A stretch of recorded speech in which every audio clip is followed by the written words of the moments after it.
guys, Richard at reefs.com. Thank you for joining me for this video. Today we're going to take you to the scenes of Aquashella Dallas 2023. Let's go.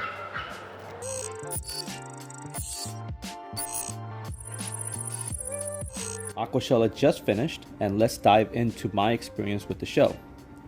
First, as soon as you enter the show, you were greeted by a giant inflatable octopus, and we were handed orange glasses to start our magical journey to the world of colors.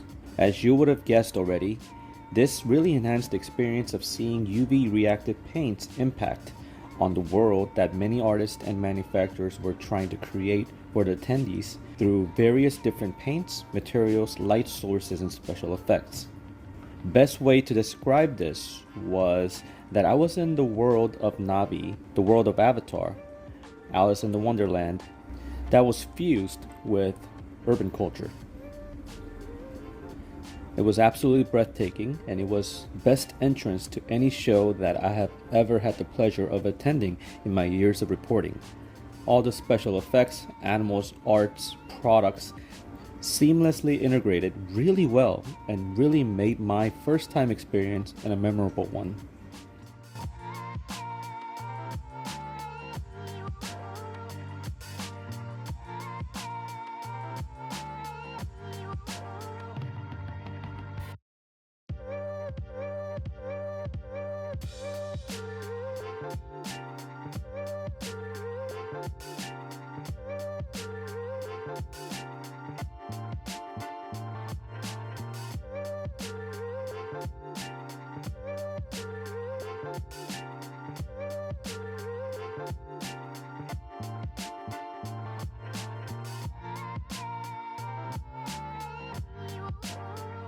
As you enter the venue, it was strategically divided for different industries, and since we are reefs.com, let's check out some of the eye candies from our side first.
Marine industry brought the heat as many reputable vendors brought their best of the best to entice attendees' impulse and heartstrings.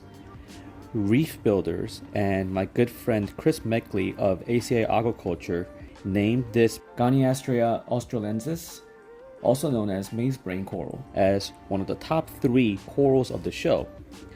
I think it's well deserved. One, Goniastrea being severely underappreciated coral that the people normally distance themselves due to the stingers. It was very nice to see Meckley highlight the beauty of these species of the corals and people recognizing it.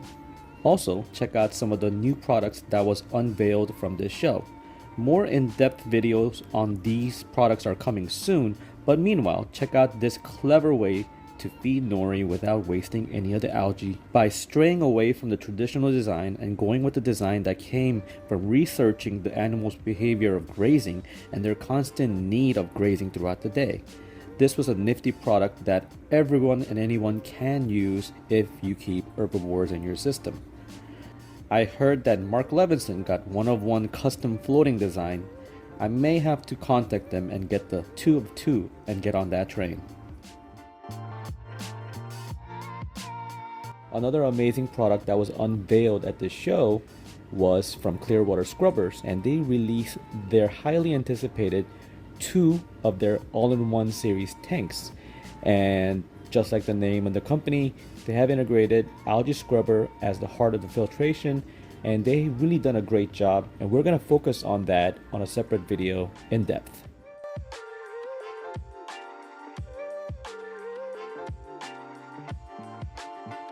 Now, freshwater side. Wow. You won't hear me say this often, but this was absolutely breathtaking, and so many amazing vendors showed up for it and put one heck of a show. And here are some of the eye candies.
From all the animals, plants, and breathtaking aquascapes, it really changed my thoughts and once overwhelmingly one-sided perspectives. I was personally so intrigued by different shrimps, variety of algae, designer betta fish, axolotls, and how these master aquascapers were using simple items like dead wood, rocks, and plants to bring their creative vision to life. Certainly made me appreciate this sister aquatic industry so much more for all their efforts and beauty that they create. It was also interesting to see so many vendors that are firmly rooted in the marine side in the freshwater side as well. Carib Sea had numerous different types of rocks. Dragon Arch rock was my favorite. Substrates for the freshwater counterparts, as well as Aqua Illumination and Ecotech Marine showcasing their AI blade and Radion for freshwater parts as well. Personally, my favorite manufacturer's booth was Seachase. Seachase's booth showcased their products and versatilities properly by displaying and setting their pumps, canister filters, heaters, pump cleaners, and many more products in eye-catching displays where people would be encouraged to engage with the sales reps that were manning the booth.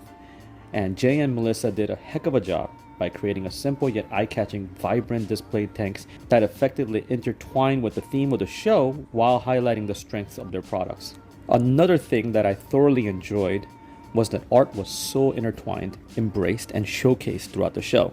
From the doll makers, painters, to crafters, they came out in full force and created one-of-a-kind atmosphere that really made a difference. From the entrance of the venue to the subtle display throughout the show and decorations all around the venue, it really ingrained into the DNA of Aquashella, and it's really great aspect of the show that makes this show an original and all-around show for everyone in the family. Creativity and attention to detail work by so many artists from the show inspired me and come out with renewed sense of purpose. Another thing that I really like about this show was that it was constantly engaging for everyone that was attending. Looking back from observers' perspective, I can only imagine what kind of work they had to put in order for this show to be this successful.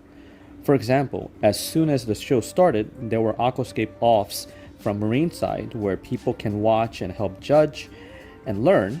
Children had planet tank aquascaping competition, various different workshops like fragging competitions for people to become better hobbyists, have free frags, or incorporate different techniques and safety redundancies into their existing regimens to help the attendees achieve success in their journey of waterkeeping. Show did a great job of getting people constantly engaged, informed, and intrigued.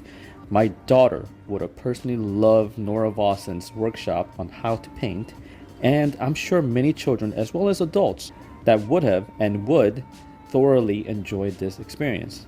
I was dreading the fact that Magna was canceled this year. It was only expo type of show that was filled with education, but Aquashella did really well to cover that itch for me.